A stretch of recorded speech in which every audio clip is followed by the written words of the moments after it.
speaker, Askia Muhammad, who's a journalist and an editor of the National Scene magazine. He's also a correspondent for Pacifica Radio and their National News Bureau. He's going to speak tonight on a topic that we called cultural imprisonment, the effects of foreign policy. Askia Muhammad is also the founder of the Black Journalism Review and has written many articles for national newspapers and magazines such as the Washington Post, the Baltimore Sun, the Nation magazine, and the Chicago Defender. So I would like you to join me in welcoming him here tonight.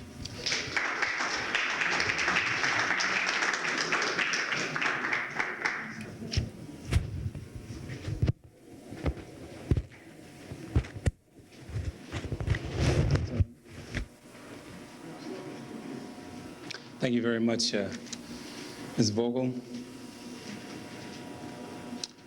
With the name of God, the Beneficent, the Merciful, I'm Askia Muhammad. Thank you very much for having me here. Let me greet you as Muslims ordinarily greet one another, and in a sense, in a way that people have greeted one another for centuries, with a greeting of peace, which is Assalamu alaikum. I'm comfortable saying that because I know a number of people here are familiar with that greeting. And in a lot of ways, it has something to do with, I guess, things that are much more important than things that we see or that we're confounded with today. Modern life sometimes takes things out of perspective.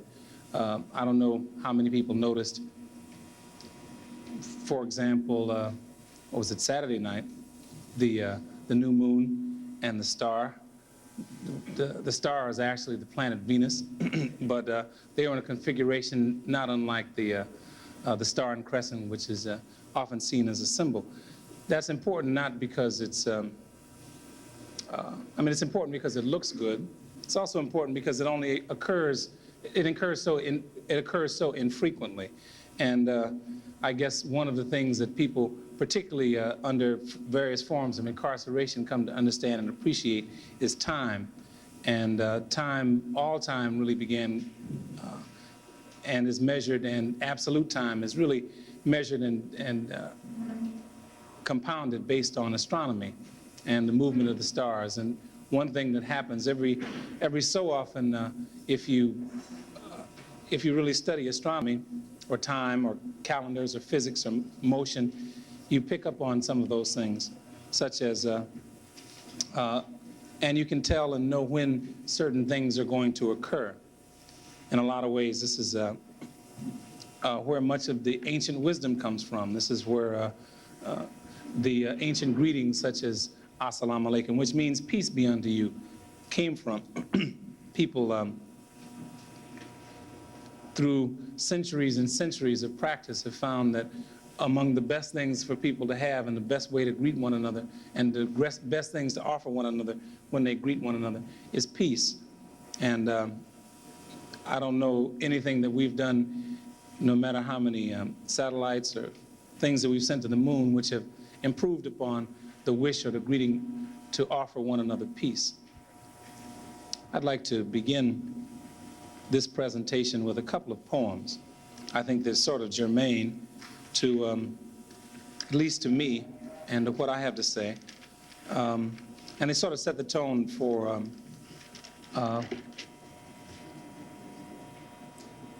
how I feel about what I have to say, and also how I feel about being here among you. The first thing is called For My People. It's by Margaret Walker. And I say this by way of introduction of these remarks. For my people everywhere, singing their slave songs repeatedly, their dirges and their ditties and their blues and jubilees, praying their prayers nightly to an unknown God, bending their knees humbly to an unseen power. For my people, lending their strength to the years, to the gone years and the now years and the maybe years, washing, ironing, cooking, scrubbing, sewing, mending, hoeing, plowing, digging, planting, pruning, patching, dragging along, never gaining, never reaping, never knowing, never understanding. For my playmates in the clay and dust and sand of Alabama backyards, playing, baptizing, and preaching, and doctor and jail and soldier and school and mama and concert and store and playhouse and Miss Chumbi and hair and company. For my cramped, bewildered years, we went to school to learn to know the reasons why and the answers to and the people who and the places where and the days when, in memory of the bitter hours when we discovered we were black and poor and small and different, and nobody wondered and nobody understood. For the boys and girls who grew in spite of these things to be man and woman, to laugh and dance and sing and play, and drink their wine and religion and success, to marry their playmates and bear children, and then die of consumption and anemia and lynching. For my people thronging 47th Street in Chicago and Lenox Avenue in New York and Rampart Street in New Orleans, lost, disinherited, dispossessed, and happy people filling the cabarets and taverns and people's pockets, needing bread and shoes and milk and land and money and something all our own.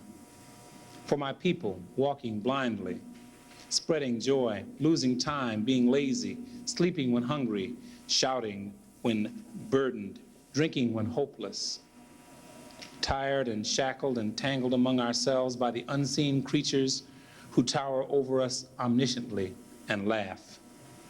For my people blundering and groping and floundering in the dark of churches and schools and clubs and societies, associations and councils and committees and conventions, distressed and disturbed and deceived and devoured by money-hungry, glory-craving leeches, preyed on by facile force of state and fad and novelty, by false prophet and holy believer. For my people standing, staring, trying to fashion a better way from confusion and hypocrisy and misunderstanding, trying to fashion a world that will hold all the people, all the faces, all the Adams and Eves, and their countless generations. Let a new earth rise, let another world be born, let a bloody peace be written in the sky, let a second generation full of courage issue forth, let a people loving freedom come to growth, let a beauty full of healing and strength of final clenching be pulsing in our spirits and our blood. Let the martial songs be written. Let the dirges disappear. Let a race of men now wise take control. That's For My People by Margaret Walker. This poem is a poem I wrote. And it refers to, it's called Post-Father's Day poem. It refers to my natural father, my biological father, and it also refers to a surrogate father I had who was my father's brother. The most notable thing about my Uncle Nate was that the last time I saw him was at, the next to the last time I saw him alive was at San Quentin, where he taught reading to inmates who could not read and write. The reason he gotten so interested in San Quentin, I think I mentioned in the poem, but that was his last earthly task, and he was remembered by the brothers there.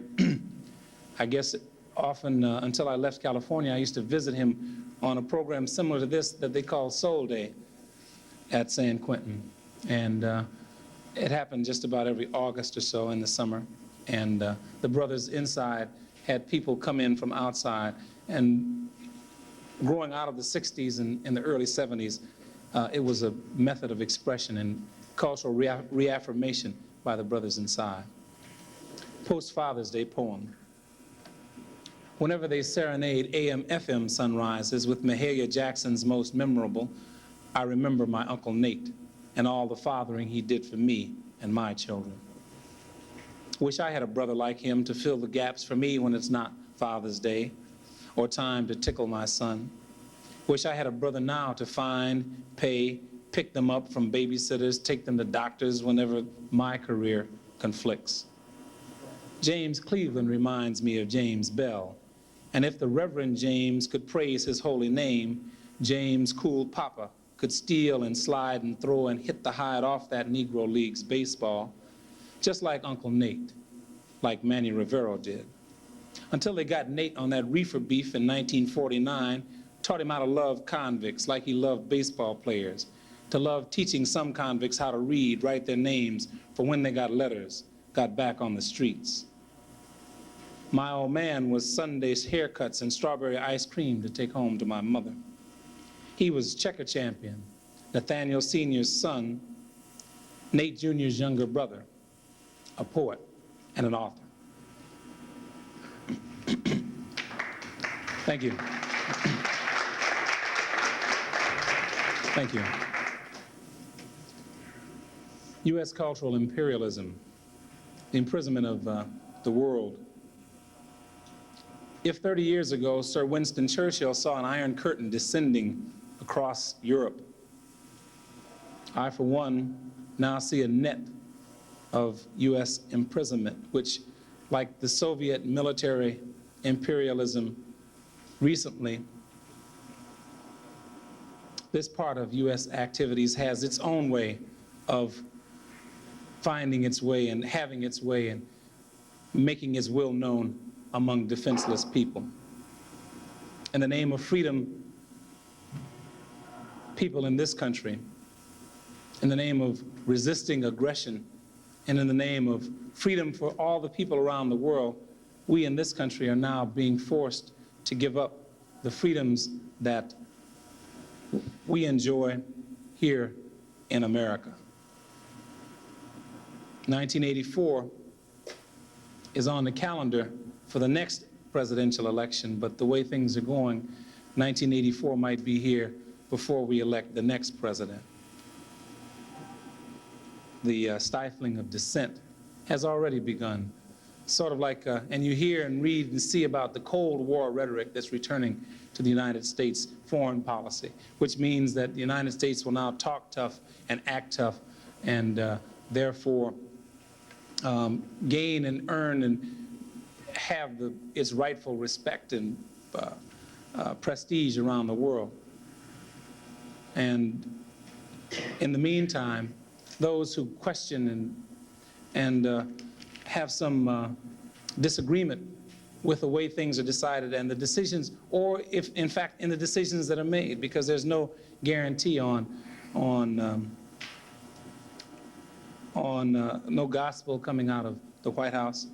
There's no perfect holy writ being pronounced anywhere in Washington in the political circles, and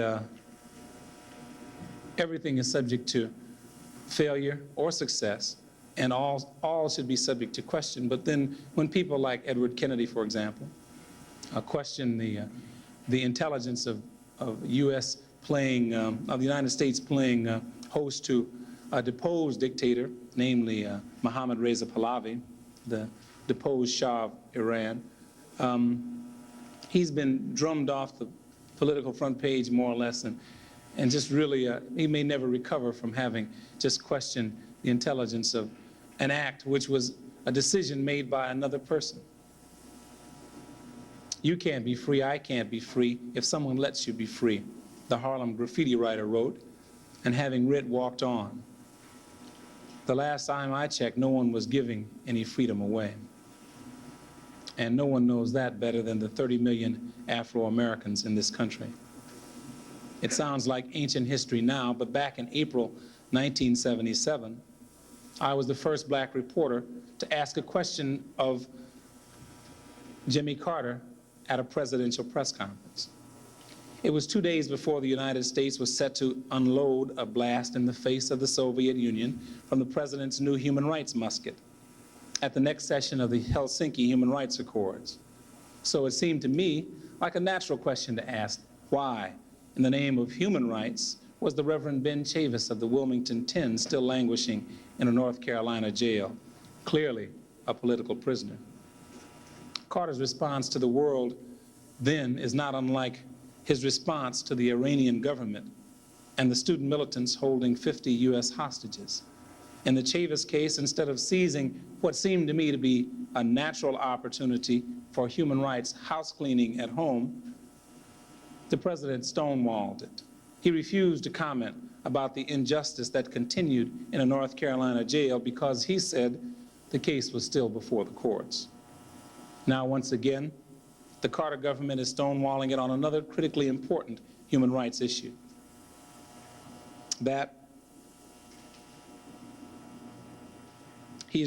And this government is refusing to sanction any public discussion of the crimes of Mohammad Reza Pahlavi, the ex-Shah, against the people of Iran until the U.S. hostages are released. And to me, and I've asked this question frequently at the State Department, that the perception in Iran and the perception in the United States of what's going on in this crisis are two totally different perceptions. From the very beginning, the hostages that were held, including 13 Afro-Americans and women who were released, were never considered to be precisely hostages in the same sense that the United States looked at them as being hostages. They were considered prisoners. The whole threat to put them on trial as spies is not the threat that you put on trial for a hostage. And I know if I were one of the people being incarcerated, I'd feel highly offended. It's like someone coming in your living room and taking you hostages, or like a bunch of Ku Klux Klan students coming into the Black Student Union meeting and taking the BSU hostage, and all of a sudden, well, that's not right. I mean, they violated your rights, and if you didn't escape or overcome them, or if you were somehow or another dominated, well, somehow or another, it just doesn't make sense that some people who are authorized by no one except themselves can come in and take charge like that. Still,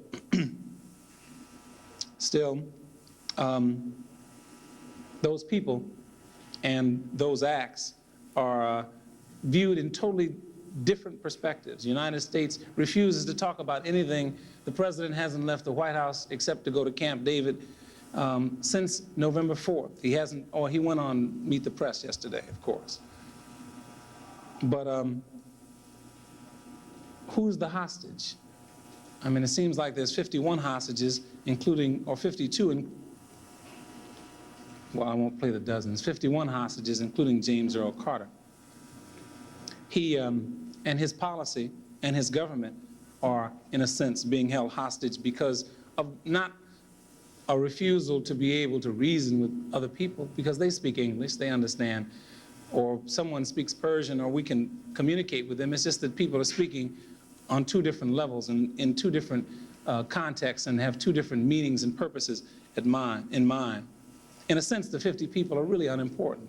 And particularly if you look at the 300,000 or so which the Iranians claim were killed by the Shah, 60,000 in 1 year, 1976 or so, 3,000 in one demonstration, November 4th, 1978. And it's very how quickly we in this country forget. 3,000 people were killed by the Shah on November 4th, 1978, the anniversary of which was the day on which the students seized the U.S. Embassy. So those 50 people are really unimportant. And as one of them wrote in a letter, don't let us be like the POWs in Vietnam, but in a sense, their status is no more important than that. In the view of the Iranian people, they had no business here. They were here strictly to spy and meddle. And to a certain extent, I guess in the context of their viewing the world through revolutionary eyes, they might be right. They've got one man, a Vietnam veteran, a pilot there, whom they think should be put on trial for crimes against the Vietnamese people. And in a sense, how can you argue with them if you're one of the Vietnamese whose families was destroyed, or whose life or home way of living was disrupted, perhaps by this person's bomb. Now, you can't identify that that was his jet flying over, dropping that napalm, which is like a jelly, like a liquid that's on fire, and when it hits your skin, it's not like when you run your hand through a fire. It's like jelly that sticks to you, but except that it's on fire and it's burning. And so you can't get it off and you can't wash it off. So nobody could point and say that was his plane that dropped that load of napalm that burned these babies, but then he knew what he was doing when he got in the cockpit.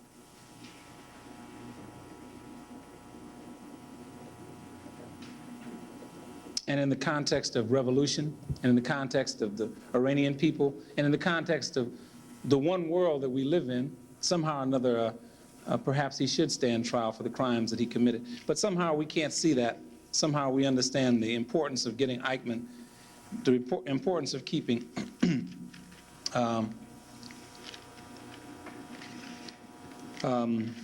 what's his name? Gehrig, I guess, who's in the Spandau prison. One of those fellows, he's the only man in the prison guarded by about 400 or 500 guards at a cost of hundreds of thousands of dollars a year, and they're just waiting for him to die so that they can make a recreation park out of Old Dominion, out of that Spandau institution. But that man is much greater a criminal in the eyes of the world, simply because in this country we've recognized that, and this country's apparatus is supreme in the way of cultural dissemination, in the way of information dissemination. Carter's refusing to sanction any discussion on the issue of the Shah, the just demands or the just requests of the Iranian people, is speeding the course of American history, as I said, toward 1984 in this political campaign. The United States refuses any substantive talks or any negotiations with Iran until the hostages are released. Democrats and Republicans agree. This country must not bow to terrorism. End of conversation. Meanwhile, millions of Iranians go on with their elections. January 25th, they'll be holding elections. They go on with their revolution. Some of them are dissatisfied with the government in Tehran, and so they're continuing their revolution. And the thing of least importance to them now probably is 50 Americans who are being held hostage in the U.S. Embassy. 500 or so members of the student committee following Imam Khomeini's line hold those 50 people, U.S. foreign policy, its president and his family hostage. Before the president can finalize his get tough response to the Soviet military moves in Afghanistan, his planned State of the Union message, he must clear the foreign policy air of the Iranian clutter, which is all it is, because in Iran it's just business as usual. Now the demonstrations, the cameras are gone. The demonstrations outside the U.S. Embassy have dwindled. The people inside are just going on about their business. They're theological students, and so they don't have to study. They can continue their work right where they are. They can continue their studies right where they are. And in a sense, even if they lose credit for this semester, as I met some Ghanaian students once,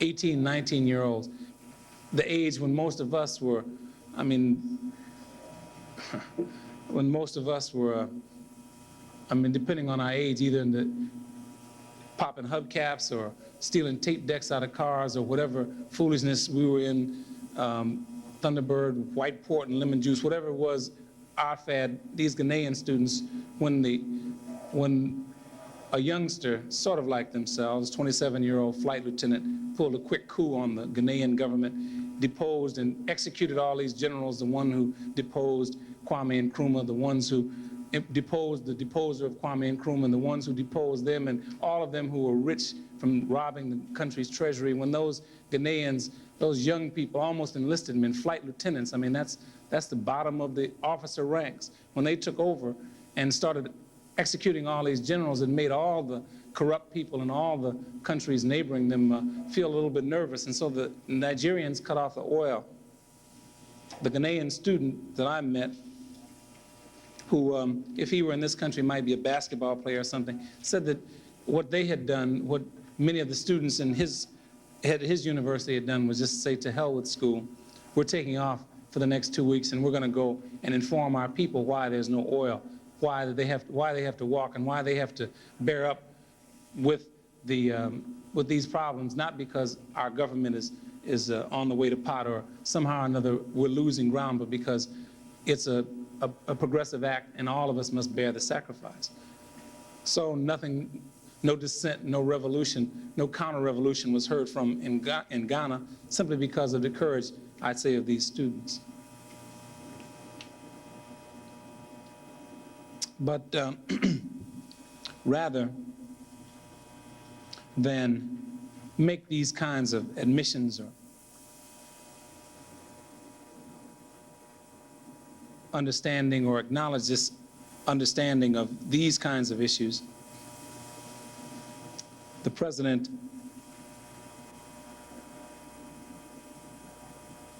has returned to the hawkish fortress America. The policies which Iranians blame for inciting them to have seized the hostages in the embassy in the first place. Instead, the president should declare the righteousness of U.S. global intentions, and perhaps this might be the moment to do that. He should declare his belief in human rights for all by publicly reviewing the meddling and intervention by the United States in Iran since 1953. Ben Chavis is out of jail on parole now, ending his 7 years of unjust incarceration. The 50 Americans who are clearly unjustly incarcerated in Tehran for more than 79 days now could have their release hastened with one gesture of human rights, compassion, and understanding by Jimmy Carter, just like Ben Chavis in 1977. Such a gesture would also earn for Carter, in the eyes of the non-aligned world at least, the moral authority to act tough at any time in the name of human rights. Instead, we have a situation where, as I said, the solution, and I guess once again, there's another issue that really brings this into focus. Because of his appearance of weakness, the United States has a president who's probably as typical a man as the United States can produce. I mean, he's Abraham Lincoln all over again, a God-fearing, I believe, sincere man who in his heart has, I won't go so far as to say he puts the supreme being first, but certainly it's hard for a religious person not to. Somehow or another, I believe that he believes in the things that he says, but somehow or another, because of this fear and because of the paralysis, because of his desire, I believe, to lead the country down a moral, compassionate path, he's given the appearance of being weak. And so therefore, the United States has fallen into some hard times politically around the world, in the world of international affairs. And so therefore, instead of saying boldly to the people what they want to hear, that we have made mistakes in the past, but we won't be run over now, instead of having the courage to do that, it's retreat. Henry Kissinger was right. John Foster Dulles was right. And what we have to do, the only language that these Mongols in the Soviet Union, these people, these barbaric, atheistic people, the only language that they understand is force. And we have to show them plenty of it. MX missiles, to hell with the SALT Treaty. It seems to me, and I've asked people like Senator Howard Baker, leading Republican presidential contender, Senator Robert Dole, and others, well, it would seem to me now that you're talking so tough and that you're taking such a belligerent posture, that now is the time to really put some control on offensive weapons that could destroy all the world's population. And these are not the weapons that are, these are the weapons that are to be developed in the future. Right now, there's already enough weapons to kill the world's population, everybody 120 times. And so rather than saying, well, that's enough, we're going to develop more weapons that right now, the MX missile, for example, which isn't even deployed yet, it's going to be built in the Utah desert. It's going to have 23 racetracks, sort of, with these,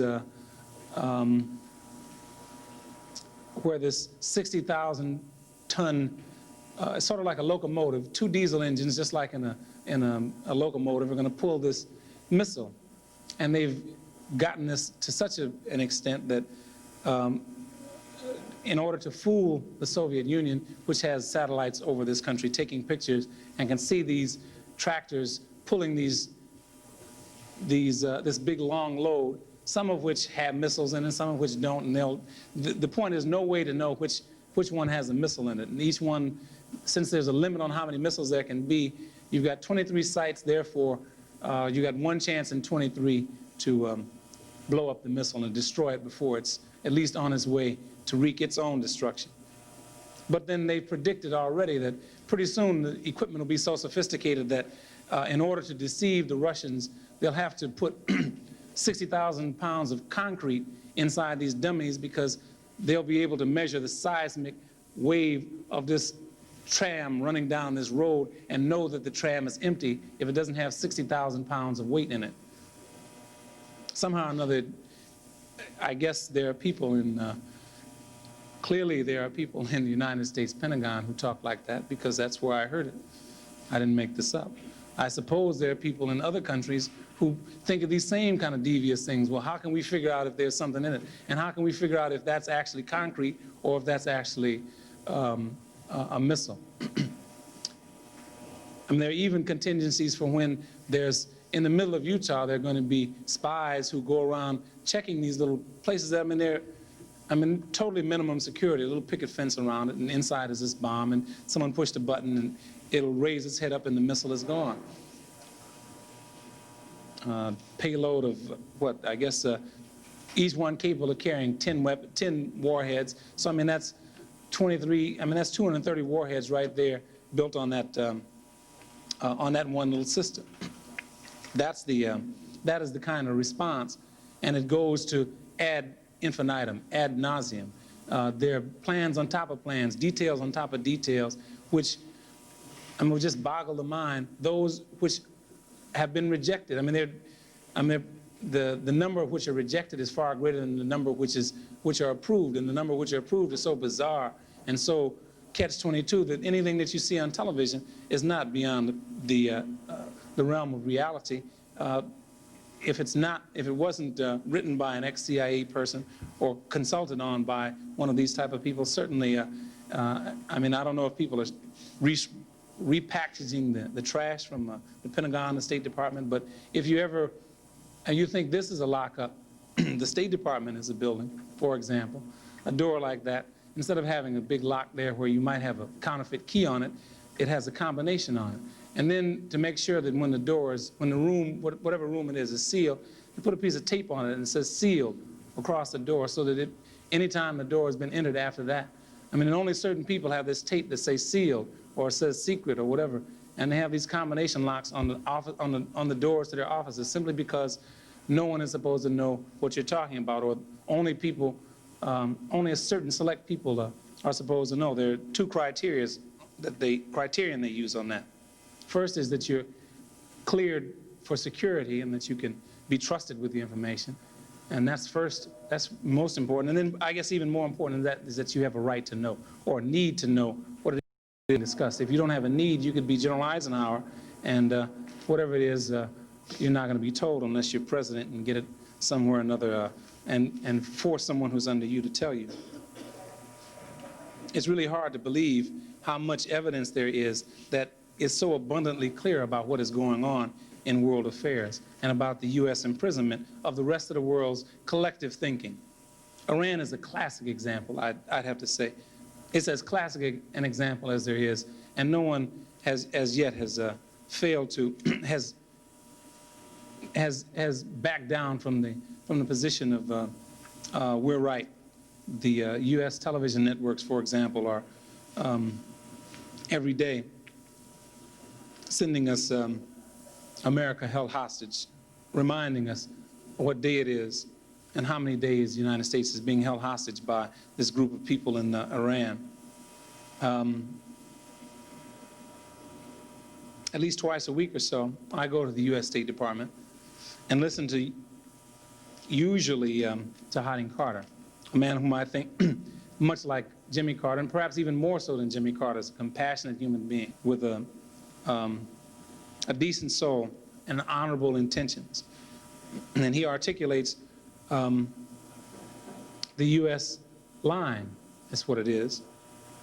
Any of you who were ever in the Panther Party may have recalled discussions when you talk about the Panther line, or if you were in any other political organization, there's frequently there are references to the line. Well, there's a U.S. line, whether you believe it or not. When you see someone, the President of the United States, get up and say, make a statement, or you see the spokesperson for the State Department of the United States get up and make a statement, then you don't see that as being the line, but that's what it is, because it's viewed not just in the context of what happened, it's viewed in the context of what we want it to mean and what it means to us, and therefore it's interpreted and put into the form of nothing damaging to the United States is going to be said except under extreme, then only by interpretation of whoever it is that says that they admitted it. Of course, you have two sides of that. One side will say they admitted the wrong they did, and they will say, well, you know, we've always told the truth, and this is nothing new if there is any admission of guilt. Harding Carter said after Andrew Young was fired from his job at the UN that no one had bugged the meeting at which Young met with the PLO representative. Andy Young said, and I heard him say this, he's a man of the cloth. He said he saw a transcript of the session. Who do you believe? I believe Andy Young. I don't think he'd have any reason to lie. He'd already lost his job. I mean, he wasn't trying to clear his name. He was already a hero, a martyr without dying. So why would he lie on the United States government that he just got finished working for and say that something that wasn't true? But the State Department official said just as plain as day, without batting an eye, without any hesitation, no, there was no bugging. And he resigned on his own volition. There was no pressure, no force, nothing. The president, in fact, even asked him to stay on the job. Now, how can anybody with any sanity believe that? When he said that the British had invented racism, there were calls for his resignation. When he said that the Soviet Union wasn't the only place with political prisoners, there was a demand for his resignation. When he said that Imam Khomeini might be considered remembered, which is something that very few people, and I think if the Washington Post could expunge its pages or Associated Press could take this out of the record, or if Andy Young probably, I don't know if he would want to own up to this now, but he said months before Time magazine called Imam Khomeini the man of the year, he said that the man might be remembered as a saint right after the Iranian Revolution. Certainly if viewed in the context of men like Martin Luther King and their impact on world history, men like Mahatma Gandhi and their impact on world history, I think that that's not an overly embellished statement at all to consider that the revolution in Iran might be the beginning of something really new in world history. We've seen revolutions, and I'm not convinced that it's going to work. We all have to wait and see what happens. They say hindsight is always 20/20, and we always see things perfectly when we view them from the perspective of hindsight. But I guess in a sense I'm hoping as much as I'm predicting, but somehow or another I believe that the people in Iran are so convinced and committed and intent on having freedom that neither one imam or any other person is going to deny them that freedom. I don't think the Soviets on their border, let alone Marines from the United States, are going to dissuade them from their path. I spoke with a man who just returned, and he said every cab driver in Iran is ready to go out and become a martyr and fight.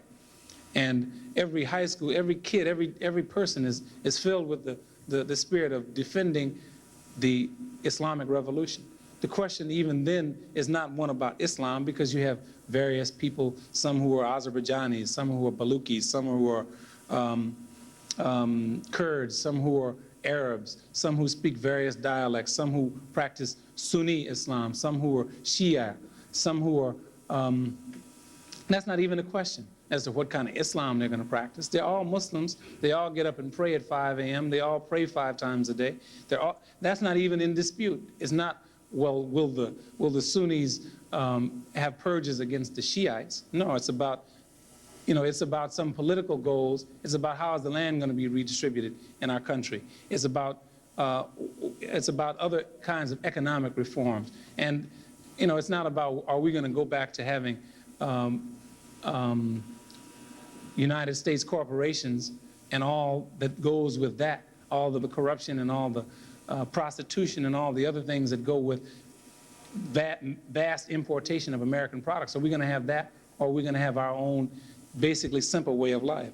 And I think from all that I can see is that people are convinced to have that. There's a chance also that this revolution might be a genuine people's revolution, that in fact, and I guess what's really a dispute now in that conflict, which we never hear in this country, which is part of our imprisonment, Not only are people around the world imprisoned by the American omniscience, the word from America, not only are they imprisoned by the lack of information that they have about their brothers in fellow countries. For example, in many African countries, in order to call from Abidjan in the Ivory Coast, for example, to Sierra Leone or to Senegal, the call has to go through Paris, because these countries, one which is an primarily English-speaking country, for example, in Ghana or Nigeria, calling Senegal or Ivory Coast, which are French-speaking countries, they have no ties, they have no telephone lines between their own countries, which are both in the West Africa and the Gold Coast region. They have so little relationship with one another that they have to, in order to place a telephone call to the neighboring country, the call has to go through London or Paris or Rome. And these are the, so those people are kept in their darkness and backwardness by the vestiges of economic and military and cultural imperialism, imprisoned by those forces. Well, so are we in this country. And we all know, and in fact, the hostages will know about what happened in the Super Bowl before we know what's really going on inside the embassy. The the Armed Services radio broadcast of the Super Bowl game will be prepared on a delayed basis for the 50 or so Americans who are in the U.S. Embassy. Those people will hear the Super Bowl much sooner. As they said, many were surprised that Tampa Bay made it as far as they did. And here we are, all of us, and people. I was in Tripoli last year during football season, and I guess one of the biggest topics of conversation around the hotel lobby in Libya among the Americans, whether they were cowboys with belts that said "I'm a redneck" and cowboy boots and a T-shirt in a Muslim country, or whether we were Afro-Americans plotting some sort of, not an insurrection, but some rising up of our people to seize the control of their lives and what have you.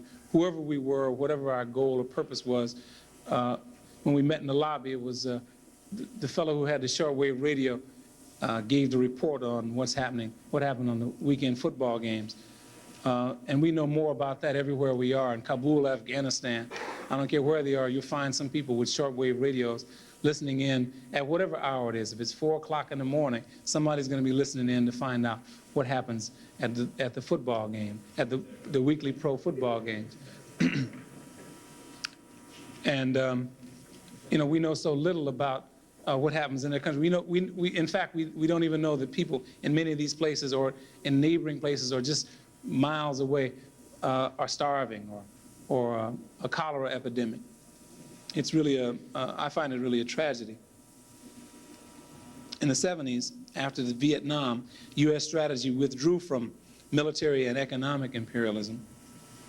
I'd say military imperialism for sure. Economically, we maintain our grip, and the United States still maintains a very tight grip economically. And since has relied on more subtle, but more lasting, and possibly even a more effective method, cultural imperialism, cultural imprisonment. When you think that, let me get on to that. I'm going to make a note about this. At his press conference shortly after the Iranian crisis began, short in relative terms, that is, because it had already seemed like an eternity when he had this press conference.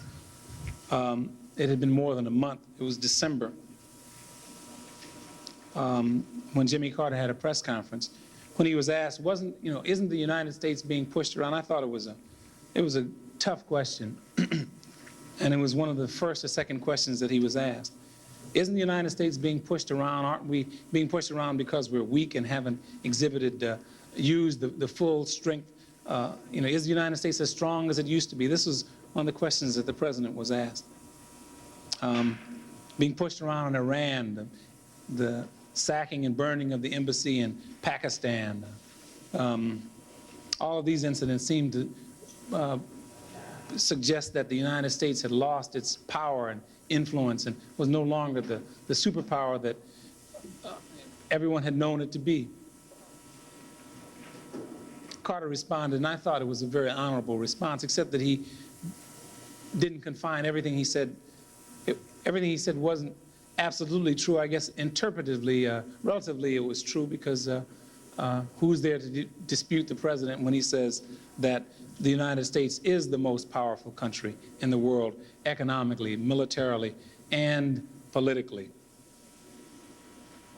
And I guess as he understood it, he said the purpose of this power is not to intimidate others, which I thought was the honorable thing he said, and which, I mean, just really, instead of at that time bowing to the forces of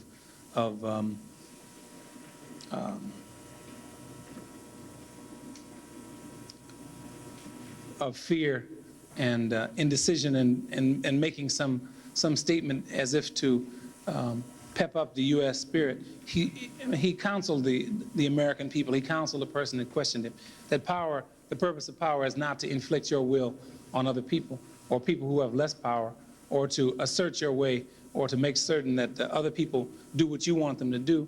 I mean, that is not the purpose of power. You win people over to your side if the power is a tool, in essence, for winning people over to your side, but is not the method by which you win people over or convert them or convince them of the rightness of your position. And in that sense, I agree with the president. The United States is not, however, does not have the moral authority, as I said, politically, to say that it is the #1 country, that it is the best country in the world. The denial of rights and freedom to African Americans, which is something of long-standing understanding around the world, is a source frequently of embarrassment. I thought it was I think it's still a very progressive, thoughtful act on the part of the people in Iran to release African Americans first. I imagine in all the annals of the suffering or the sojourn of Afro-Americans in this country, is one of the first times that when something good happened to Afro-Americans, particularly overseas, when something good happened, that black people got it first. And for that reason, I guess I certainly applaud that kind of an act. The president couldn't get away from his hyperbole, his exaggeration at best, when he said that this is the best country. But if the U.S. is so powerful politically, why did it take until Christmas 1979, Christmas Eve 1979 just about, to get the Reverend Ben Chavis out of North Carolina jail? If the U.S. is the most powerful powerful country in the world politically, has the best political system in the world, why is Ruchell McGee, an innocent man, still rotting in a California prison cell? Why aren't the 50 Americans who are in Iran home, for that matter? It's not because the Iranian people hate the United States. It's not because the Iranian people hate the American people or hate you and me or hate anybody in particular. It's just that they hate what the United States has done, and viewed in the context not just of today, but that we are the people who are the bearers of the responsibility for what went on before, because we're the only ones around. The ones who went on before, who suffered before, can't stand up and defend themselves. We have to do that in their place. Well, we have to take some action. In a sense, it gets back to something that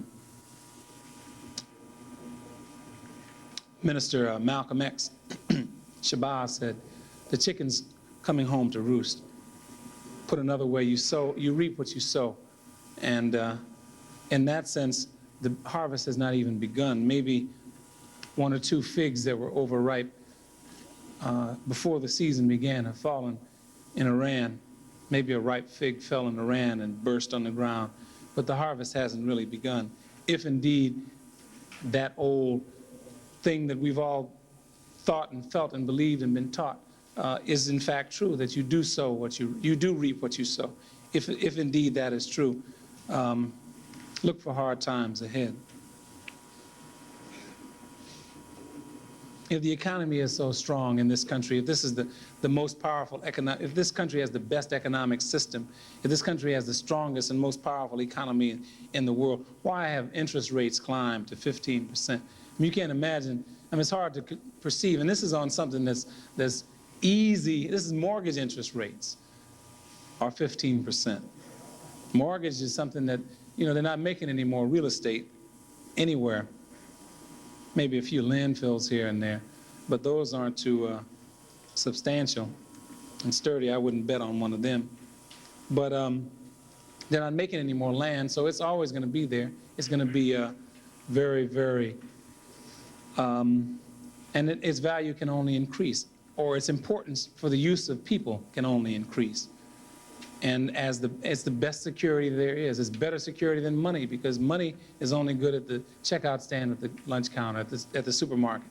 Land is something that's eternally useful and has been here and will be here long beyond.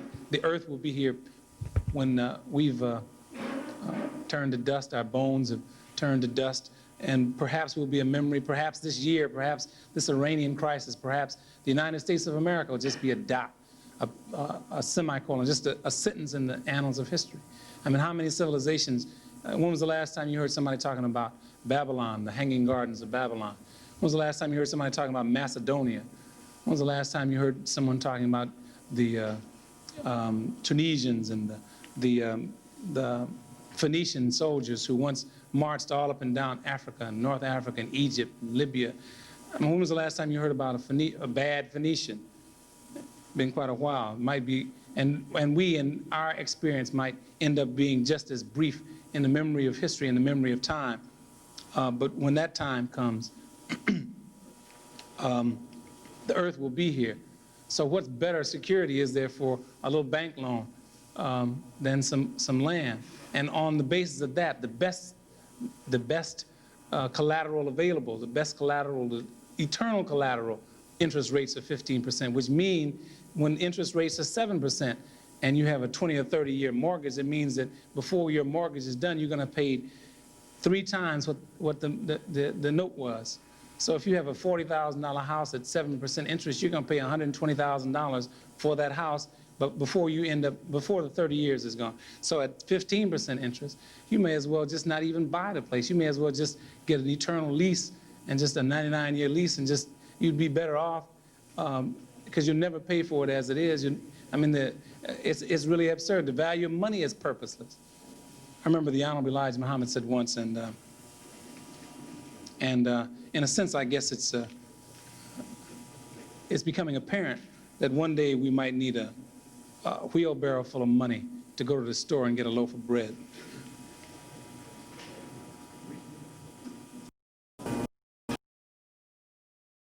We're still talking about the president and his statement, part of which I agree with. I mean, the tone of which I agree with, but just I guess the error in fact of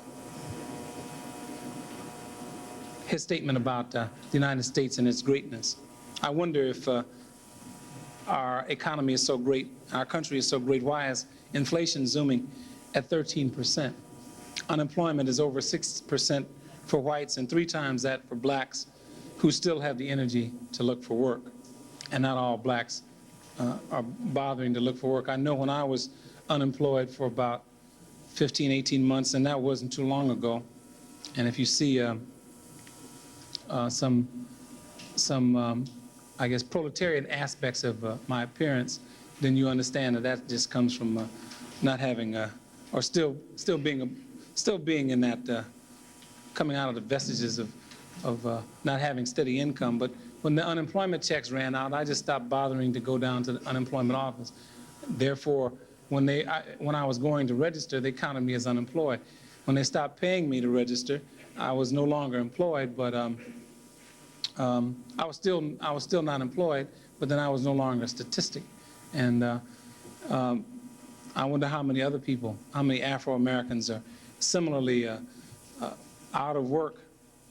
I imagine that 18% and 45%, 60% that is set for black youth might be maybe double that in some cases, or just enormous proportions in if you count all the people who just don't even bother to look for work, or who just who just stand on the corners and hustle money, or, if you count all the people in the cash society who just deal with policy, who just deal with selling a little reefer here, just deal with, as unemployed people, although they're not out of money, they're still unemployed, they're not gainfully employed, they're not adding anything or contributing anything to the advancement of society. They're consuming, but they're not contributing. Those people would swell those numbers even higher than that in this place of this great economic system.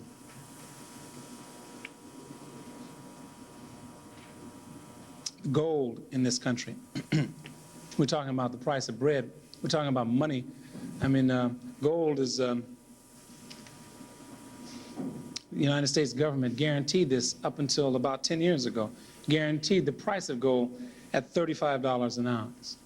And I can remember when the United States went off the gold standard and decided, because of its economic condition, that it no longer could keep gold and buy gold at that ridiculous price of $35 an ounce, but in fact had to sell the gold that it had in order to pay its bills. At that time, the rate was $35 an ounce. Today, it sells for 25 times that much, and that's in less than 10 years. Why is that? That's because the United States is broke. Simple as that. It's as simple as that. South Africa doesn't have any problem with gold. When Iran cut off oil the day after the Iranian revolution, that was like 2 days after, one day, the first day after the revolution, and the provisional government of Imam Khomeini took over. Well, the first thing they did was stop all oil headed for South Africa. South Africa didn't miss a beat. They didn't miss a stroke. They went right on into synthetic fuels. They went on to buying oil at whatever the price is. Why? Simply they have a pool of free labor. They got all the gold and all the diamonds in the world. And, it's sort of like the United States, when they run short of dough, they just print some more. The South Africans just go dig out some more. Somehow or another, it all seems to work itself out, and the people seem to be able to continue lifestyle, which is the issue that is at question. Is not, the issue is at question in the whole idea of cultural imprisonment, the whole idea of cultural imprisonment. Imperialism is whose way of life reign. Raymond Boone, who's the editorial director of the Afro-American newspapers, told me that this last weekend that we were fighting a war of ideas, and we, particularly Afro-American people, are woefully underarmed. And most people who have any idea or would choose a course that's different, or would advocate or argue a course, or would just at least be open-minded to listen to such a course, are woefully underarmed in this struggle, this war of ideas that's going on in the world today. And that's the cultural war, and that is where most of the people in the world are very, very far behind the United States. The most apparent case, as I said, is Iran. But there are stories that we never hear from there. Many people in Iran actually believe, and when you stop and think about it, Jimmy Carter's born-again status notwithstanding, there might be some substance and some reason for them to believe it, but that the United States decision back October 21st to admit the Shah was intended as an act to destabilize that country. Now, somehow or another, it just seems unconscionable that moral Jimmy Carter would think, well, if we let the Shah in, those Iranians, but the cables that even the networks have admitted having some knowledge of, cables between Bruce Langan, the charge d'affaires being held in the foreign ministry in Iran now, and the U.S. State Department, those cables, and they say they burned them all when the militants attacked the embassy, but they didn't burn enough, because maybe they forged these documents, I don't know. But apparently, and everyone seems to at least acknowledge the point, if not agree, that the United States knew that by admitting the Shah, the Iranian people would just go berserk, which they did. Now, perhaps they thought, well, by doing this, and it might destabilize the people. They would just react in some kind of way, some anarchistic way, which might cause trouble inside the country, and therefore The election was coming up in just a few days. I think end of November, there were the elections as to whether or not the people even wanted an Islamic republic in that country. The approval of the, rather not the vote on the Islamic Republic, but rather the approval of the Constitution was due to come up.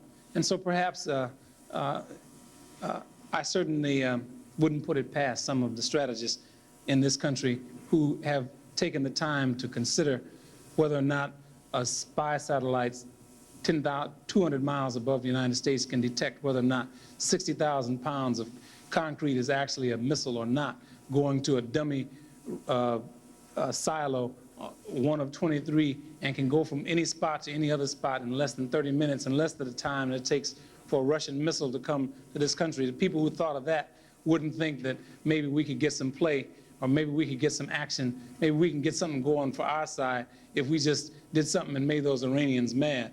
I wouldn't put it past those kind of people with that kind of intelligence and who think that far ahead.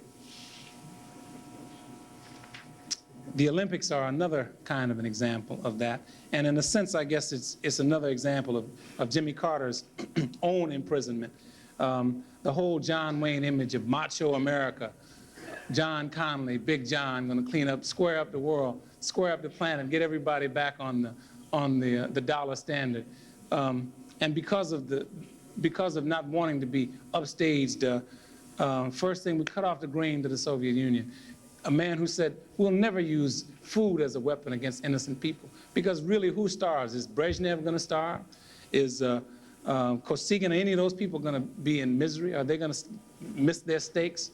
I wouldn't count on that. I'd count on people like you and I, people who work hard in some of those mines and those salt mines in Siberia we hear about, or wherever those people are, people in incarceration. Those people are the ones who are not going to have the bread. Those people are the ones who are going to have to pay more and get less. Those are the ones who, just like us in this country, are going to cry for butter and all we get is margarine. The Olympics is another example of the president being forced to live up to an image or to not be able to escape from the imprisonment of the United States image of superpowerdom. Rather than really give it some time and to think, first of all, I mean, it's an unconscionable act, the Soviet Union invading Afghanistan, I would say. It's been denounced by people around the world, particularly the third world. Nevertheless, there is not only the chance that the Soviet Union might withdraw willingly, there is the chance, the faint chance, and I guess no one is ever giving, no one ever gives the underdog any credit. I guess if the Soviet Union had boycotted the Montreal Olympics, or had wanted to boycott the '72 Olympics in Greece, I guess it was, Athens, because it was in a right-wing repressive government country supported by the United States, and the United States was in Vietnam, they would have underestimated the will of the Vietnamese people, who later that year ejected the United States and everybody that was with them. Everybody that could get on the roof of the embassy left with the United States. Everybody that could get out of there, and some are still going by boat. Now, if the Soviet Union had had underestimated them, they might not have attended the '72 Olympics thinking that they would protest U.S. policy. Well, the United States has given the Afghani rebels very short shrift, because, I mean, they wouldn't be fighting and dying in the mountains every day if they didn't think they were going to win. I mean, give them some credit. I mean, they weren't born yesterday. I mean, they're God-fearing people, plain people. They don't have their minds confused by a whole lot of Super Bowl stuff. I mean, they got their minds on one thing, that is liberating themselves, liberating their people, and liberating their way of life from domination that they see is in conflict with that way of life. Well, if somehow or another that is not even taken into perspective. I mean, those people are really less than human. They're in the Khyber Pass, and all we know about the Khyber Pass is that the charge of Light Brigade took place there, and that's where some British got their hats brought to them.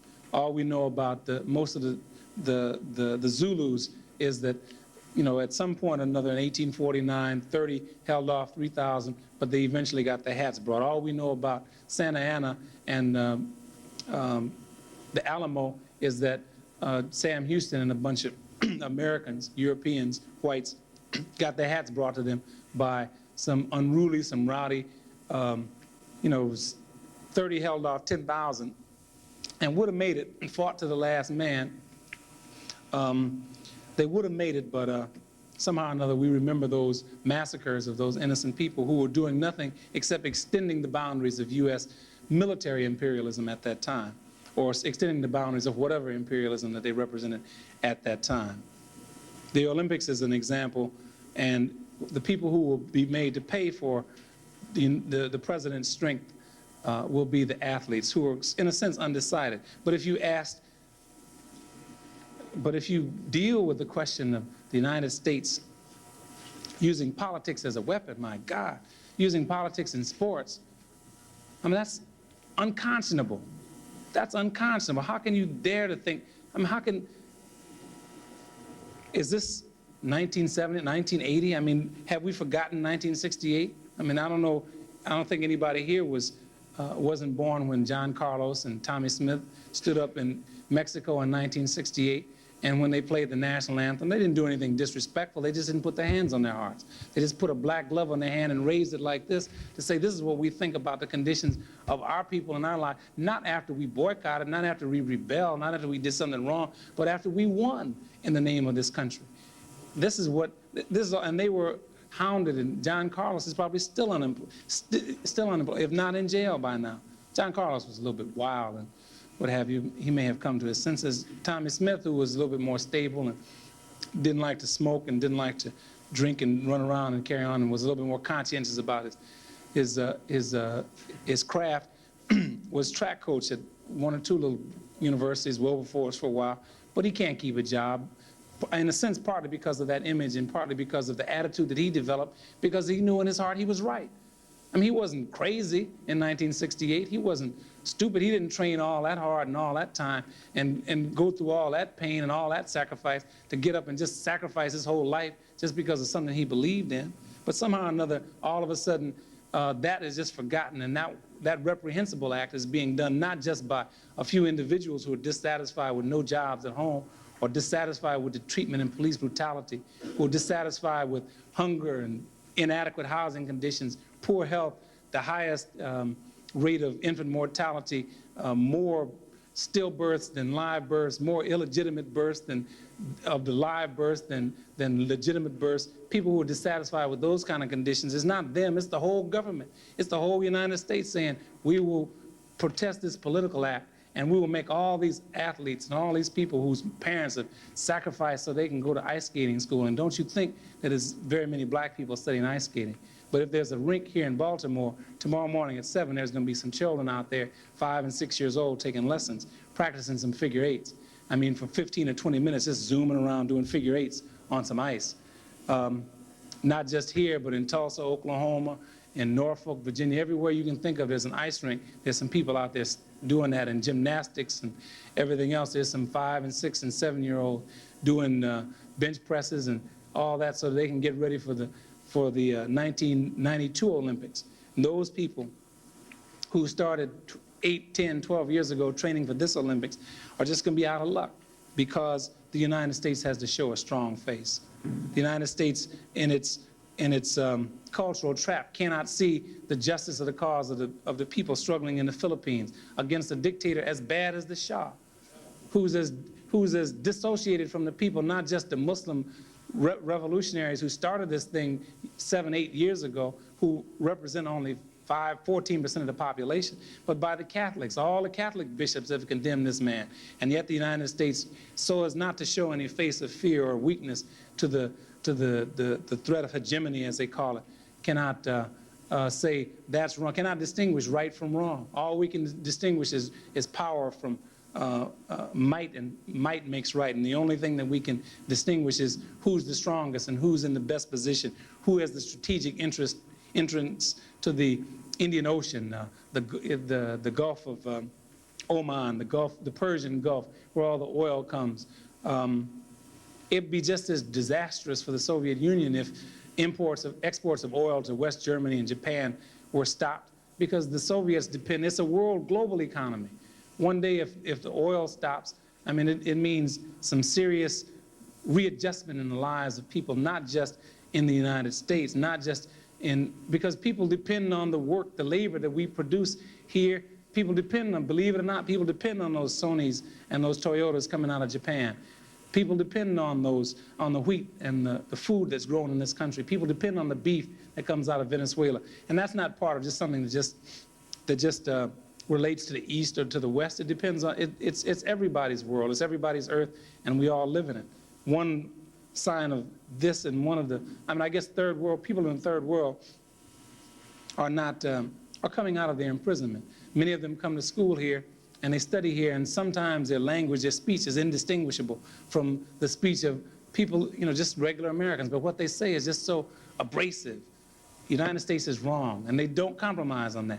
The Shah is wrong. The United States has been on the wrong side of the world revolution, as Du Bois said, as Martin Luther King said, for centuries, and they don't compromise on that. And so they say it in perfect English, and it sounds kind of shocking to hear those kind of things said without an accent.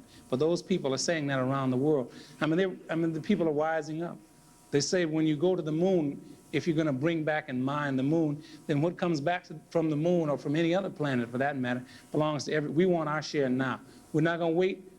And so the treaty that's being discussed about extraterrestrial objects and the rights to what is in limbo, because the West, which has the technology to go to the moon now and bring back gold and ore from the moon, doesn't want to give its share up to the rest of the world. Now, the people in Tanzania, Djibouti, places like that who don't have no rockets, don't have near rocket, as we say in the South, don't have near rocket, know that by the time they do, won't be no gold left up there if the United States goes first and doesn't share. So they say, well, until we get our rockets, you're going to just give us our share now, because it's one Earth, it's one globe, and anything that doesn't, you all have already got a monopoly on everything that's going on here, and we can't take that away from you. You got all the Chevrolets and Cadillacs and Oldsmobiles and color TVs, and you got people to man those systems, and we can't take that from you. But then if you bring anything else back, and it comes back into this atmosphere, from out of this atmosphere, then we're going to have our share.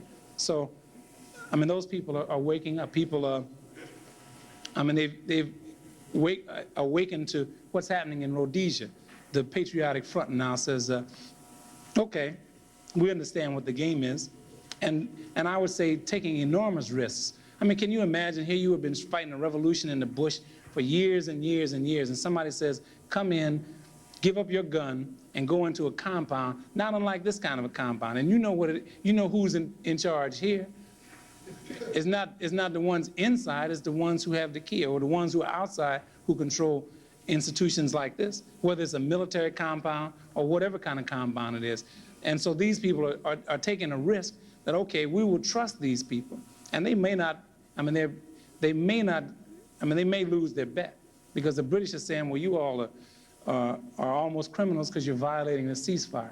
Well, what if, but all these people are going to come in, give up their guns and surrender, while all these other people hold an election. Well, they said, this is our best bet. We can't get any other bet. The only thing that we can do other than that is just beat you and just kill all our, of the 10,000 people who've died in Rhodesia, 85% of them are black. Maybe 500 white people have died in the whole 7 years of struggle in Zimbabwe.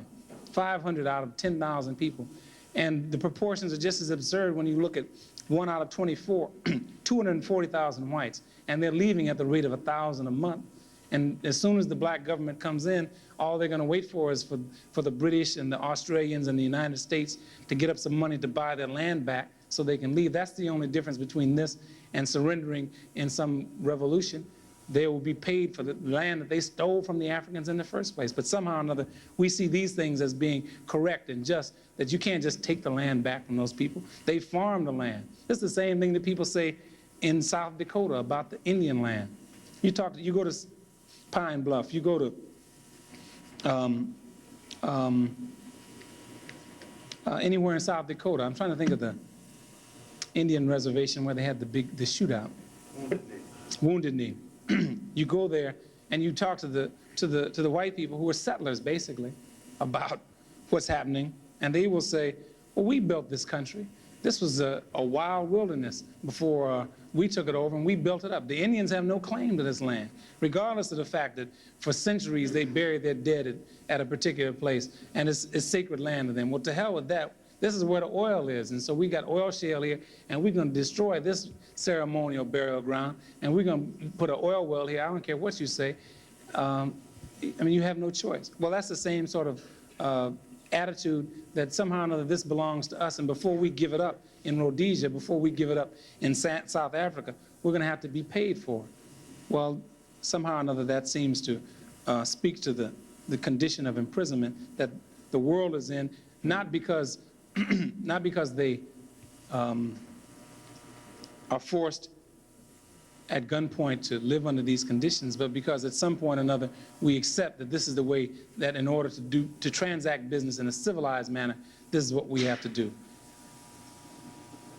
The United States is, and I'm going to close on, I got just a couple more points. The United States had, I left the clipping over in my bag. The United States is now talking about having bases in East Africa, Somalia, Kenya.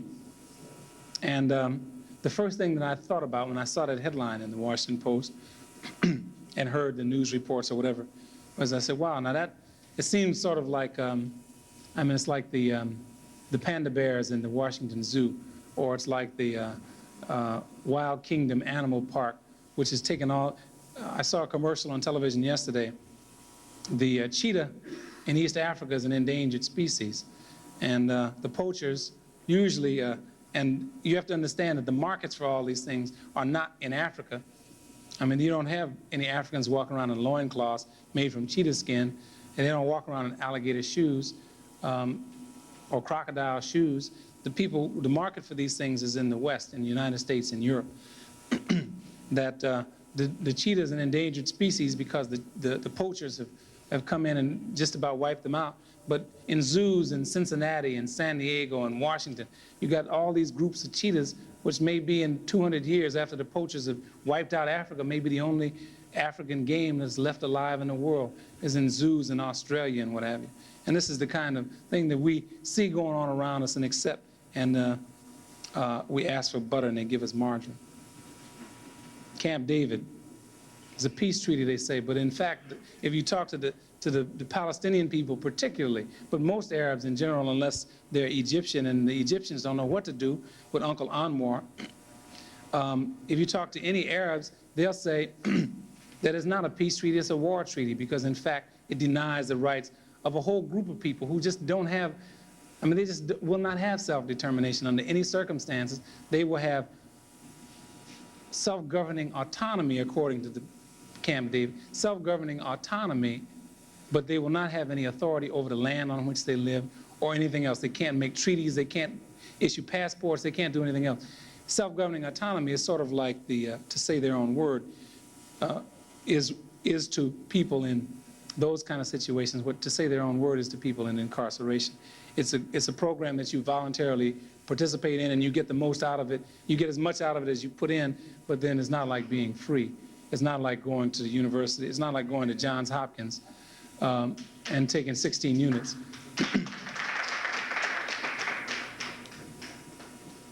But I mean, if you ask that question of anyone in this country, they would never, no one would tell you that, no one would denounce the Camp David Treaty as being anything except a peace treaty. And why can't the rest of those Arabs go along with it and give peace a try? That's the line. I mean, and the trap that we're in, particularly in this country, and the prison that we're in this country, as it relates to culture and as it relates to our lack of knowledge, we don't see what's happening throughout the Middle East. One of the comments made by Ezra Weizman, the defense minister of Israel, after the fall of the Shah, in an interview here in Washington, was that, well, you can trust us if you'll never have the problem that happened in Iran happening in Israel, simply because we are homogeneous people. You're not going to have a puppet dictator like the Shah, like Sadat, who's out of touch with the aspirations of his people, because we are all one people. We all have a homogeneous identity, and we are also militarily supreme, and all of us are soldiers, just like in Iran. All of the Israelis, for good reason, but all of them are soldiers, and all of them understand, are prepared to struggle. So therefore, if you get rid of Rabin, if you get rid of Ben Gurion, if you get rid of Begin, if you get rid of Moshe Dayan, then you have someone else who comes up who's just as staunch, who takes their place, which is unlike, you don't have any more Sadats coming up in Egypt. And when he leaves, his family is going to move to Monte Carlo, like the Shah's family. And when the Shah left Iran, the things were so critical, he piloted the 747, or whatever, 707 himself. He was at the command with his gun and his belt, and you can bet that him and his family, when they walked out with their attaché cases, they were full of money, full of diamonds, everything, the crown jewels, everything that wasn't bolted down that they could get lug onto the plane. That's what they had in those bags when they got out of there with him at the controls, taking no chances on any of the other people who might have flown him back into some other country and delivered him to some people he didn't want to be speaking with. He knew where he was going, and he knew how to pilot that jet. But the things that we don't see in this country, I mean, that are so important, the attack on the Grand Mosque in Mecca, Arabia, which up until November 20th, 1979, was said to be under the protection of the Supreme Being. Allah protected the mosque, and it didn't need troops. And then all of a sudden, out of nowhere came not just 5 or 6 Hanafis out of D.C. somewhere, give up their taxi cabs and follow Hamas and go take over the D.C. building. I mean, there's 1,000 cats armed everywhere, took over the whole mosque, killed a whole bunch of people, and in fact have not, I mean, the bases, I mean, the roots of that group have not been stamped out in Saudi Arabia. I mean, there's a revolution going on, and if it's not from those people, if it's not from the angry Wahhabis who are the original Saudi, or the original Arabian people, the largest tribe, if it's not from the Wahhabis, it's from even people inside the House of Saud, which has, I mean, the House of Saud, which is the ruling family, 6,000 or so cousins, all intermarried and what have you. There's some in that country who say to the ruling, to the ruling elite, which is now Prince Fahd and King Khalid, who say to them, we're pumping too much oil. And the facts, mathematically, it's clear. Their production level a year and a half ago was 8.5 million barrels a day. Because the United States asked them to, they raised that quota to 9.5 million barrels a day. And the people, and what they're getting in return are worthless dollars, which are eroding at the rate of 13% a day. And so they ought to, just on the basis of that, pump 13% less oil just to keep pace with the money that they're getting, which is worthless. But not only ought they not do that, because this is the future resource of the Iranian people. As long as the oil is in the ground, it has some value to the future generation. But if they pump it out at 1 million barrels a day and get in exchange for it worthless dollars, and those dollars that they get, they don't even spend, they don't even convert. They have $50 billion worth of U.S. Treasury bonds held by the Saudis alone, not to mention Kuwait, not to mention Oman, not to mention all those other corrupt Arab Emirates over there where they're getting all this oil money. Billions of dollars in U.S. Treasury notes, which is what keeps the economy from falling apart now. If the United States had to put up $50 billion to pay those kind of outstanding notes, or if the Arabs flooded the world market with dollars, you wouldn't have an economy. The world would be in economic chaos simply by that act. And there are people, educated, three-piece suit back. I mean, they look like white folks. I mean, they just, they talk and speak educated. I mean, you just can't, I mean, unless your vocabulary and diction is just right up, I mean, you just can't keep up with them. Harvard educated, Yale, I mean, just first-class educations. And they're saying, keep the oil in the ground for the security of our country. And sooner or later, those people are going to come to power. These old people who've kowtowed to the West, these old people who've not even tested the door of the prison to see if it's open and whether or not they can lead their people out, whether or not they can even just get out themselves. They haven't done that. There will be people coming to power who just have to change that order and have to change that style. And that change is also coming for people in the United States. People in this country will have to do a lot more walking simply because the cultural values are going to change. Simply because the people in the rest of the world are going to have to get more. They will not permit 6% of the world's population to absorb and use 60% of the world's resources. It just doesn't make sense. Somebody's going hungry by that equation, and in fact, somebody is going hungry. A lot of people are going hungry. the U.S. media has its way and has been responsible for a lot of this. The snowball, I mean, I can't see any earthly use for snowmobiles when people in the desert, or when oil could be used to pump water out of the desert and make the deserts bloom. I can't see any use for, I mean, just, you know, chasing down deer with your snowmobile and flashing the lights on them, and here's this helpless deer, so you can just blow him away with your bow and arrow or your gun or something back in the wilds, out in the woods somewhere where nobody's around, burning up 5 gallons to the mile, so that you can ride on the snowmobile or the jet ski or go water skiing and do somersaults and what have you. It's an enormous waste of resources, which has become a way of life for people in this country. One thing, just a sign of the invincibility of the U.S. media and the U.S. story, the U.S. line everywhere. It happened in Iran, even, of all places. And I guess it's good that the Iranians, I mean, they finally come to their senses, I guess, with relation to the U.S. media. They expelled all the U.S. reporters. They said they were concentrating too much on superficial issues like the hostages, and they'd have to leave. Well, when 2 months ago, or a month or so ago, when Imam Khomeini consented to give interviews, his first interview was to be with McNeil Lehrer, Robert McNeil of the McNeil Lehrer Report. And McNeil got there in town Thursday or so, and he was supposed to be interviewing the Imam on Friday. And the producer for 60 Minutes said, wait a minute, you can't do that. 60 Minutes is the #1 TV show in the U.S. Mike Wallace is in town. You got to talk to Mike first. And they went for it. I mean, it was a snow job. And in a sense, I guess, I don't know what the difference would have been. McNeil probably would have aired it sooner. It wouldn't have taken, he still wouldn't have had any more viewers. It wouldn't have taken any viewers away from 60 Minutes. But the idea was 60 Minutes is the baddest show. We got to get the Imam on 60 Minutes to get his message out. Well, somehow or another, that just falls into the old trap. A black newspaper publisher told me once, he described it when talking about the black press. And you can put all of the radical press, all the dissident press, all the alternative press, you can put all of them in the same category with the black press of being equally ineffective when it comes to the Super 7, ABC, CBS, NBC, Newsweek, Time, the New York Times, and I left somebody out. I'll come to it.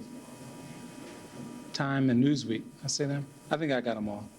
When it comes to the Super 7, they're inconsequential. His statement was that people just believe that the white man has colder ice than black people, that the ice that they get in the white press is colder than 32 degrees. The black press or the alternative press or whatever, the ice is only 32 degrees. The white man's ice, ABC's ice, is maybe 27 degrees or something. It's better than all the other ice because everybody wants to be on 60 Minutes. Everybody wants to be on CBS. And if you remember, and if you saw any of during the Panther days, as a matter of fact, I covered the funeral of George Jackson and the funeral of Jonathan Jackson at that time for Muhammad Speaks newspaper. And it was surprising to me at the time, but they wouldn't let any reporters from the black press go inside the church for George's funeral, whereas all the TV stations somehow or another got front row seats. I found that kind of incongruous, but then when I look at the reality of what's happening, if it was me and I was giving a press conference, and or if you've ever been at a press conference and you see the TV cameras, and if it happened right here, if somebody turned the lights off, we think everything was over. If the TV cameras started packing up, and no matter who it was, I mean, it could be Senator, it could be Lillian Carter, it could be anybody, Senator's mama. If the TV lights go off, the press conference is over and everybody's ready to stop talking. And if the TV cameras aren't there, you don't have a press conference. What's worse, people in this country don't understand what the purpose of the power, or the purpose of life, in fact, is. In a sense, the purpose is, or it seems, life is intended for station wagons and football games and Super Bowl and betting on the right team on the Super Bowl, or if not, just complaining about it all week and getting drunk and, watching the game and, just whatever goes along with that. When in fact, and you can see the competition among the networks. Every year, every single year, and this year it'll happen, what's it, January now, we're in the mid-season, the new season shift. Perfectly good programs, Emmy Award-winning programs, will be scrapped simply because they don't get enough ratings. Why? Because CBS or NBC or ABC is not content with just influencing 15 million people every night. They haven't told any of them the truth yet, but they're not content with just influencing 15 million people a night and then just saying, okay, well, can we afford, you can influence 1 million as, it costs as much to influence 1 million as it costs to influence 15 million. So it's not like your costs have gone up, but somehow or another, if you're not number one in the ratings, you have a whole reorganization and a whole, people's lives are disrupted because their program was 64 out in the ratings. And whatever program is 64, you can bet is not going to be around. The last third of the programs are not going to be around. Whether they're good or not is unimportant. And whether 10 million people watch them a night is unimportant. The important thing is that because of, just the capitalist urge, the need for growth and expansion and more and return on investment and all of these things, which are really, according to some people's standards, are really immoral. It's immoral to charge people a price for the use of money. You know about that. On the yard, 25% a week, or we'll break your arm. That's not wherever that comes up. That's illegal. Otherwise, they wouldn't have to break your arm to get the money when you don't pay. If you don't pay the 25% and you never pay back what you owe, you're always just paying the interest, it seems. And the interest is just ridiculous. But there's no law. There's no justification morally for one man just because of the advantage of maybe being born earlier than another man. And by the virtue of being born a year ahead of another person, have more money, and therefore being able to control and direct that person's life, and charging another person for the use of something that has no tangible use except to assure confidence. That is, charging somebody a percentage of what they do just for the use of money. And money has no tangible, has no tangible relationship whatsoever. If you don't believe it, bring some, what they call yang money, bring some other money back in this country and try to spend it somewhere. There's about 5 banks in Washington, maybe 2 in Baltimore, which will take foreign exchange, and they don't deal with no coins. So, it's no good, and although it may be worth $10, a Swiss franc won't get you anything at Safeway or the giant supermarket or at Geno's. It's no good, it's null and void. And so all it does is give confidence, and yet people's lives are made and lost over this, the Midas touch. No matter how many gods we may have, no matter how many religions, no matter how many faiths or sects or sexes or isms that we may have, the one thing that is common to us all, to all of our experiences right here and right now, is that all of us are headed to the same grave. There's no question about that. We may go our separate ways,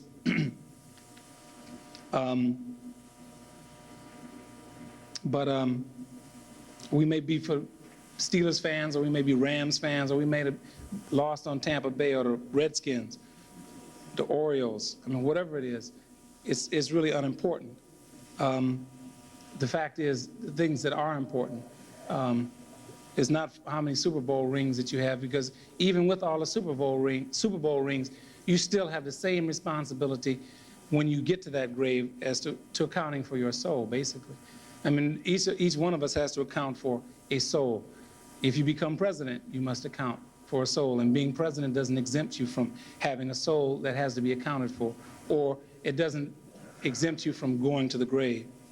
Being a man and a woman, or being a woman and having a man or not having a man, doesn't exempt one or the other.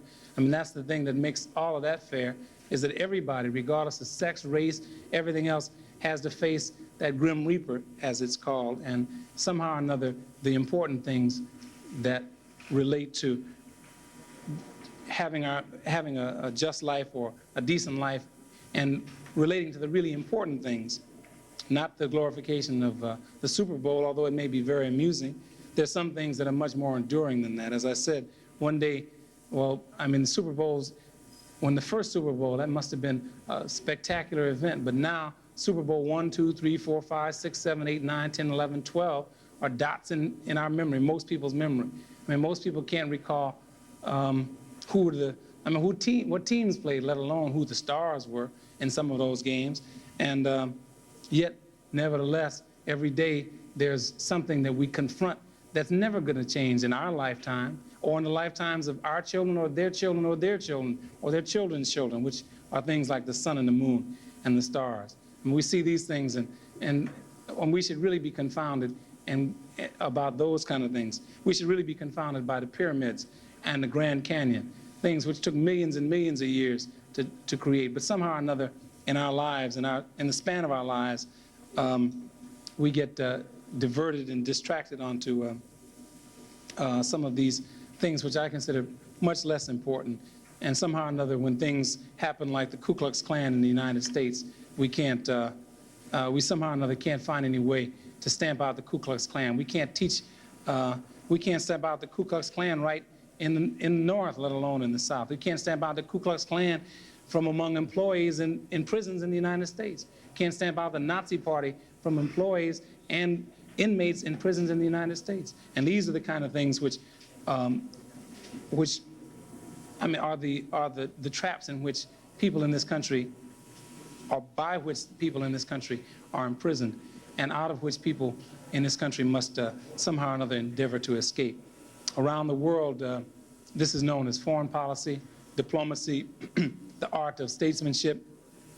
In other places, it's just known as just out and out exploitation. That concludes the remarks I have. I've got a poem. I've got one more poem I'd like to read, which is, I guess, sort of a signature. It's, I'll read two poems. One is definitely a signature, and one is sort of a farewell. First is Autobiography of Charles 67X. It's clearly about me. Some people who immigrated to this country in cargo holds and chains just won't be satisfied with first-class accommodations. Some people who march down Lenox Avenue in Garvey Day parades or down dirt roads in Salinas selling Muhammad Speaks just won't be satisfied with EEO legislation. And some people who've known the terror of 3 a.m. beatings at their own mother's hands, who sought sincerity during 10 and 3 love affairs between press conferences, bylines, deadlines, who fathered abortions, banked once-called phone numbers in little black books, cried and prayed, then supervised and thought for others. Some people forget so quickly the 14th and 15th Amendments, the words to "We shall overcome." And this is called Yardbird Suites. It's also sort of autobiographical. It says, pass out money, let me start that again. Yardbird Suites. Pass out candy at my funeral, a token reminder of the sweet memories left by the dearly departed. Play birds, what price love, and talk about the 52 different ways the weather can be during crack of dawn Radio Tuesday bus rides. Today it's 100% humidity, but only 20% chance of rain. Remember, I love Africa, that's why he named me Askia. And you know I love Muhammad, that's why he called me Muhammad. And tell them, I tried to practice the golden rule. Thank you very much.